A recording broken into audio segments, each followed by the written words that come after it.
Railway TT नई भर्ती 2024 सुनहरा मौका आप सभी के लिए। साथियों, इतिहास में पहली बार हुआ है कि रेलवे के द्वारा अपना कैलेंडर जारी किया गया है और कैलेंडर में जो भी रेलवे की वैकेंसी है उनमें बताया गया है कि कब ये वैकेंसी आ रही है। हम बात करेंगे रेलवे टीटीई नई भर्ती के बारे में। काफी साथी मैसेज कर रहे थे कि टीटीई पर वीडियो बनाइए, तो साथियों मैं टीटीई पर वीडियो बना रही हूं और ये आपके लिए बहुत ज्यादा हेल्पफुल रहने वाली है। इसमें बहुत ज्यादा पोस्ट पर ये भर्ती आ रही है। सिलेक्शन प्रोसेस की बात करेंगे, क्या इसका सिलेक्शन प्रोसेस है, कितना ये सेम है आपके और वैकेंसी के अकॉर्डिंग, यानी आपकी अदर वैकेंसी के अनुसार ही इसका सिलेबस है, सेम सिलेबस है। आप अदर एग्जाम की तैयारी कर रहे हैं तो ये भी आपकी उसी के साथ साथ हो जाएगी, कोई अलग से आपको एफर्ट नहीं मारने हैं। दूसरा है साथियों, आपकी इसमें सैलरी बहुत अच्छी खासी है। फीस आपकी लगेगी लेकिन फिर आपकी एग्जाम देने के बाद रिफंड हो जाएगी, तो कुछ भी ऐसा नहीं है कि इसको फॉर्म को भरने के बाद हमारा घाटा हो रहा हो। बाकी सारी इंफॉर्मेशन, टाइप ऑफ पोस्ट क्या है, एग्जाम पैटर्न क्या है, कौन कौन सी पोस्ट इसमें आ रही है, टोटल पोस्ट कितनी है, सिलेक्शन प्रोसेस कितना है, एज क्या है, फीस क्या है, कौन कौन फॉर्म को भर सकता है, ऑफिशियल वेबसाइट, सैलरी। दूसरा है साथियों यहाँ पर सबसे बड़ी बात कि ऑल इंडिया वैकेंसी है, मेल और फीमेल दोनों के लिए है। चलिए बात करते हैं, यहाँ पर आपको एज रिलैक्सेशन भी दिया जा रहा है। जी हाँ, बहुत बड़ी खबर है आप सभी के लिए कि एज रिलैक्सेशन आपको यहाँ पर मिल रहा है। चलिए देखते हैं टीटीई क्या होता है। तो देखिए, टीटीई होता है ट्रैवलिंग टिकट एग्जामिनर, यानी जो क्या करता है, जो ट्रैवल करते हैं वहां पर उनकी टिकट को देखता है, ये होता है ट्रैवलिंग टिकट एग्जामिनेशन, जिसे हम टीटीई कहते हैं। आपने कभी रेल में यात्रा की हो तो आपने देखा भी होगा कि भाई कोई बिना टिकट के चढ़ जाता है, सीटी मारता आता है वो, या फिर अचानक से आ जाता है कि भाई टीटी आ गया, और टीटी ने देखी भाई तुम्हारी टिकट कहाँ है, नहीं पकड़ा गया, फाइन लगा दिया, उसके नाम की पर्ची बना दी, भाई इतना फाइन दो, है ना। तो वही टीटीई होता है। टिकट क्लर्क क्या होता है, ये यहाँ पर टिकट का काम करता है, इसे हम टिकट क्लर्क कहते हैं। ठीक है, तो यहाँ पर ये मेनली होता है टिकट का काम दोनों का, टीटीई या पर टीटीई हो। ये आप यहाँ पर ऑफिशियल नोटिफिकेशन देख सकते हैं, गवर्नमेंट ऑफ इंडिया, पहली बार हुआ है ऐसा कि भाई आप सभी के लिए ये जो है नोटिफिकेशन जारी किया है। इसमें सारा कुछ बता रखा है। जनवरी मार्च में एएलपी की वैकेंसी आप सभी ने देख ही ली, अप्रैल जून में टेक्नीशियन की, जुलाई सितंबर में नॉन टेक्नीशियन ग्रेजुएट लेवल की, उसके साथ साथ अक्टूबर दिसंबर में मिनिस्ट्रियल एंड आइसोलेटेड कैटेगरी की। अब जो टीटी की वैकेंसी है वो कभी भी जारी हो सकती है साथियों, कभी भी किसी भी टाइम। तो बस आपको तैयारी में लग जाना है, और नोटिफिकेशन आ ही चुका है कि भाई रेलवे की वैकेंसी हर साल आएंगी और टीटी की वैकेंसी आपको जल्दी देखने को मिल जाएगी। टीसी हो, ठीक है। चलिए, आपको काम क्या है टीटीई का ये तो समझ आ गया। अब बात करें टोटल पोस्ट कितनी है साथियों, तो बहुत ज्यादा पोस्ट है, 11,500 प्लस पोस्ट है। 11,500 प्लस पोस्ट है, बहुत ज्यादा पोस्ट है, इसीलिए यहाँ पर कट ऑफ बहुत कम जाने वाली है। मैं आपको ये भी बताऊंगी साथियों कि जो आपकी कट ऑफ है वो किस से बनती है। दो पेपर होते हैं, सीबीटी 1, सीबीटी 2, तो आपका किस से मेरिट बनती है और आपको कितने मार्क्स लाने हैं हम बात करेंगे। सिलेक्शन प्रोसेस की बात करूं साथियों, तो आपका पहले सीबीटी 1 होगा, फिर आपका सीबीटी 2 होगा साथियों, उसके बाद आपका कुछ पोस्ट के लिए स्किल टेस्ट भी है यहाँ पर, स्किल टेस्ट यानी टाइपिंग टेस्ट, उसके बाद डीवी और मेडिकल आपका होगा। ठीक है साथियों, तो ये आपका यहाँ पर हो जाता है। कुछ पोस्ट के लिए ही है स्किल टेस्ट, अदरवाइज तो आपका सीबीटी 1, सीबीटी 2, डीवी और मेडिकल होगा। बात करते हैं एज की, तो 18 से 30 वर्ष एज है। किसकी, तो जनरल ओबीसी की 18 से 30 वर्ष है। जनरल की, सॉरी यहाँ पर मैं करेक्ट करूंगी, जनरल की जो एज है वो 18 से 30 वर्ष है। बाकी हम बात करें ओबीसी की, तो ओबीसी की हो जाती है 18 से 33 वर्ष एज। वहीं पर एससी एसटी की एज की बात करें, एससी एसटी, तो ये हो जाती है 18 से साथियों 35 वर्ष एज हो जाती है। आपकी एज 1 जुलाई 2024 से काउंट की जाएगी, ये बात ध्यान रखना। ठीक है जी। चलिए, एज हो गई 18 से 30, 18 से 33, 18 से 35। अब बात करेंगे यहाँ पर साथियों फीस की, तो फीस है जनरल और ओबीसी के लिए कितनी फीस है, 500 रुपए। इसमें से 400 आपकी रिफंड हो जाएगी। वहीं पर बात करें SC, ST, PWD और वुमेन के लिए जो फीस है वो आपकी साथियों 250 रुपए है। ठीक है जी, इतनी बात सभी को यहाँ समझ आ गई होगी।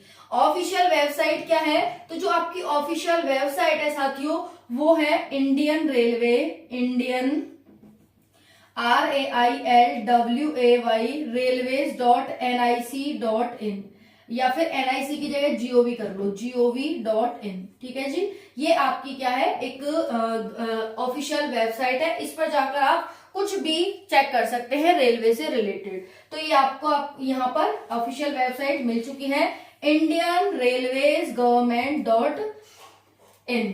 अब बात करें सैलरी की। सैलरी साथियों इसकी 20,000 आपको स्टार्टिंग मिलने वाली है। अगर हम बाकी भत्ता वगैरह हटा दें, उसको हटा करके 20,000 आपकी स्टार्टिंग है।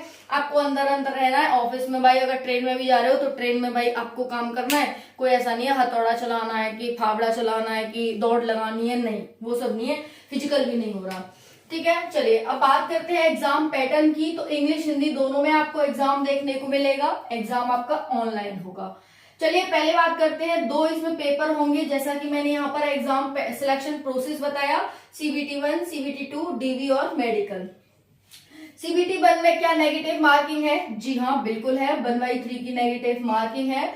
देखो यहाँ पर क्या क्या आएगा, तो आपसे जनरल अवेयरनेस पूछी जाएगी, और क्या आएगा, मैथ आएगी, और क्या आएगा, तो रीजनिंग आएगी।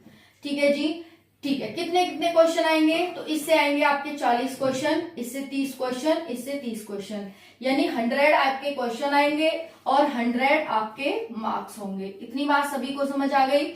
90 मिनट का टाइम क्या होगा, तो 90 मिनट का टाइम होगा। ठीक है जी, कितने बच्चे लिए जाएंगे, तो ये 11,000 प्लस वैकेंसी आ रही है। जितनी वैकेंसी आएंगी उसका 15 गुना बच्चे CBT 2 के लिए बुलाए जाएंगे। समझ में आ गई सभी को? जितने भी बच्चे पोस्ट होंगी उसका 15 गुना CBT 1 से CBT 2 में बुलाए जाएंगे। समझ में आ गई? चलो, तो ये हो गया CBT 1 सभी के लिए कंपलसरी है। ये जो टाइप की पोस्ट है सभी के लिए। बात करते हैं CBT 2 के लिए, तो यहाँ जनरल अवेयरनेस, यानी दोनों का पेपर सेम है, चाहे वो CBT 1 हो चाहे CBT 2 हो। जिसको भी पेपर देंगे, TTE के लिए फॉर्म भरेंगे, उन सबको CBT 1 CBT 2 देना ही देना है। तो CBT 2 में जनरल अवेयरनेस, मैथ और रीजनिंग है सेम यहाँ पर, लेकिन क्वेश्चन नंबर ऑफ क्वेश्चन है वो चेंज है। आपके जनरल अवेयरनेस से 50 क्वेश्चन, मैथ से 35 और रीजनिंग से 35, टोटल 120 क्वेश्चन है। जैसे कि आप देख सकते हैं वो आपकी जो अभी वैकेंसी चल रही है ना RPF की 120 क्वेश्चन वाली, उसमें 120 क्वेश्चन 120 मार्क्स ही है ना, तो सेम आपके इसमें भी है 120 क्वेश्चन 120 मार्क्स। यहाँ पर 50 question 50 marks, 35 question 35 marks, 35 question 35 marks. यानी जनरल अवेयरनेस का जो आपका इसमें हाथ है वो बहुत ज्यादा है, सेम पहले में भी। ठीक है जी, ठीक है। अब यह नेगेटिव मार्किंग 1/3 है, यानी आप अगर आप गलत करते हैं तो आपका एक क्वेश्चन चला जाता है, 3 गलत करने पर एक क्वेश्चन सीधा सीधा चला जाता है। टाइमिंग क्या है, तो 90 मिनट है। सेम दोनों में 1.5 घंटा आपकी टाइमिंग रहने वाली है। मेरिट कैसे बनेगी, तो CBT 2 से बनेगी। CBT 1 क्वालिफाइंग है, 15 गुना बच्चे CBT 1 का CBT 2 में भेजे जाएंगे और आपकी मेरिट CBT 2 पर बनेगी। इतनी बात समझ आ गई? ओके, अब हम बात करते हैं यहाँ पर टाइप ऑफ पोस्ट की। पहली है जूनियर क्लर्क कम टाइपिस्ट, तो इसमें तो टाइपिंग होना भाई नाम में ही आ गया, होना जरूरी है। लेवल 2 की वैकेंसी है। अकाउंट्स क्लर्क कम टाइपिस्ट, इसमें भी टाइपिस्ट आ गया, नाम से ही पता चल रहा है टाइपिंग तो होनी है। दूसरा है जूनियर टाइम कीपर, है ना, तो इसमें भी टाइपिंग आपकी है साथियों, लेकिन ट्रेन क्लर्क में आपकी टाइपिंग नहीं होगी। समझ में आ गया? तो अगर आप ट्रेन क्लर्क में अप्लाई करते हैं तो इसमें आपकी क्या है, टाइपिंग नहीं होगी साथियों। अब बात करते हैं अप्लाई डेट की, क्योंकि काफी साथी सोच रहे होंगे भाई अप्लाई तो बताई नहीं, अप्लाई कब होगा। तो अप्लाई डेट की बात कर लेते हैं अप्लाई डेट कब है, तो इसका नोटिफिकेशन बहुत जल्दी जारी होने वाला है, आपको जल्द ही देखने को मिल जाएगा। ठीक है, जल्द ही, क्योंकि ऑफिशियल नोटिस यही कह रहा है कि जल्दी ही हम बता देंगे। अभी हमने कुछ तय नहीं किया है, लेकिन भर्ती आ रही है, तो जो भी साथी इसके लिए अप्लाई करना चाहते हैं वो अपनी तैयारी में अभी से लग जाइए। ठीक है जी। हाँ, और एक और चीज है एलिजिबिलिटी। अगर मैंने एलिजिबिलिटी नहीं बताई है यहाँ पर क्या है एलिजिबिलिटी, तो देखिए आप एलिजिबिलिटी में देख लेंगे।